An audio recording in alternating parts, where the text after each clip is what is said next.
અમદાવાદ જિલ્લામાં બેફામ દોડતા ઓવરલોડ માટી ભરેલા ડમ્પરો ફરી એકવાર ચર્ચામાં આવ્યા છે। બાવળા તાલુકાના રોહિકા પાટિયા સામે મોટા પાયે માટી ખનન અને ઓવરલોડ ડમ્પરોની અવરજવર થતા સ્થાનિકોમાં ભારે રોષ જોવા મળી રહ્યો છે।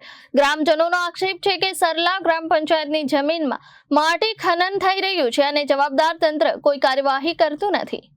અમદાવાદ જિલ્લાના બાવળા તાલુકાના રોહિકા પાટિયા સામે માટી ભરેલા ઓવરલોડ ડમ્પરો બેફામ દોડતા હોવાના દ્રશ્યો સામે આવ્યા છે। સ્થાનિક લોકોના જણાવ્યા મુજબ સરલા ગ્રામ પંચાયતની જમીનમાં મોટા પાયે માટી ખનન ચાલી રહ્યું છે।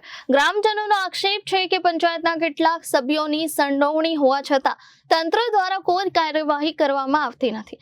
માટી ભરેલા ડમ્પરો પર તાડપત્રી કે અન્ય આવરણ ન હોવાથી રસ્તા પર ધૂળનું સામ્રાજ્ય છવાઈ જાય છે, જેના કારણે અન્ય વાહન ચાલકોને ભારે મુશ્કેલીનો સામનો કરવો પડે છે અને અકસ્માતનો ભય પણ સતત રહે છે। ગ્રામજનોએ પ્રશ્ન ઉઠાવ્યો છે કે આ ખનન માટે જરૂરી રોયલ્ટી લેવામાં આવી છે કે નહીં, તેમજ ઓવરલોડ વાહનો સામે ખાણ ખનીજ વિભાગ અને આરટીઓ દ્વારા કાર્યવાહી કેમ કરવામાં આવતી નથી।